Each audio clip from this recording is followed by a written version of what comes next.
Looking at an interesting new update this week about the ongoing investigation into Hunter Biden's laptop. Many watching will likely remember how, when the first details about Hunter Biden's laptop came out before the election, the story was heavily censored on major social media sites. Twitter blocked the New York Post's account after they reported on the Biden laptop. Now, a new article this week in the New York Post references a new interview where Hunter Biden has finally admitted that the laptop at the center of the New York Post's expose could absolutely belong to him.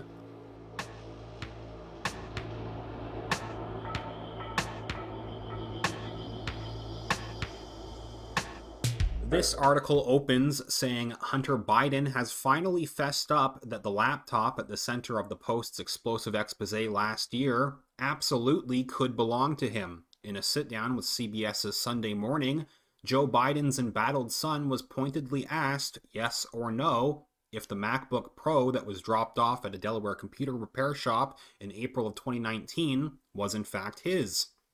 Quote, "I really don't know what the answer is. That's the truthful answer," Hunter Biden said in an excerpt of the interview released on Friday, before adding, "I have no idea," but asked whether it could have belonged to him, he replied, "Absolutely." Quote, "Certainly there could be a laptop out there that was stolen from me.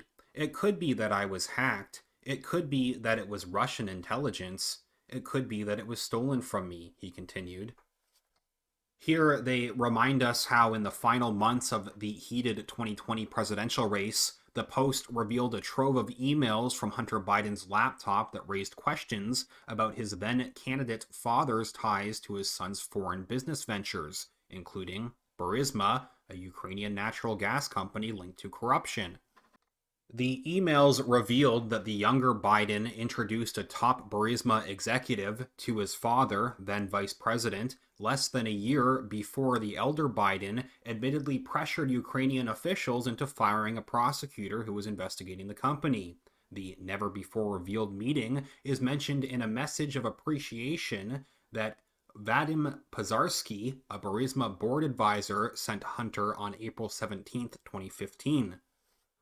The water-damaged MacBook Pro, which bore a sticker from the Beau Biden Foundation, was dropped off for repair at a Delaware computer shop in April of 2019, but the individual who dropped it off never returned to pick it up. It was seized by the FBI in December of that year. In addition to his Ukrainian connections, other emails on the computer showed Hunter discussing potential business deals with China's largest private energy company. One deal seemed to spark considerable interest with the younger Biden, who called it, quote, "interesting for me and my family." Additionally, Senate Republicans revealed the findings of their investigation into Hunter Biden's overseas business dealings in September. They said the Obama administration ignored glaring warning signs when the then vice president's son joined the board of Burisma when he had no energy experience. Hunter Biden's position with the reportedly corrupt energy company, which paid him as much as $50,000 per month, created an immediate potential conflict of interest because his father was involved in U.S. policy toward Ukraine, the report stated. Both Joe Biden and his son have continued to deny any wrongdoing. Seems interesting that suddenly mainstream outlets like CNN are being forced to put the spotlight on Hunter Biden. Meanwhile, others were stunned to see another mainstream media outlet who had been defending Biden before the election go as far to issue a mea culpa. NPR has admitted that they previously lied when claiming the Hunter Biden laptop story was discredited by U.S. intelligence. This article today in the New York Post opens saying National Public Radio has corrected an online article that falsely asserted that documents from Hunter Biden's laptop had been discredited by U.S. intelligence. A book review of Hunter Biden's memoir, beautiful things, initially dismissed the documents first reported in October by the Post. Quote, "The laptop story was discredited by U.S. intelligence and independent investigations by news organizations," the book review by NPR senior editor and correspondent Ron Elving initially claimed. The correction on the Thursday article now says, quote, "A previous version of this story said U.S. intelligence had discredited the laptop story. U.S. intelligence officials have not made a statement to that effect."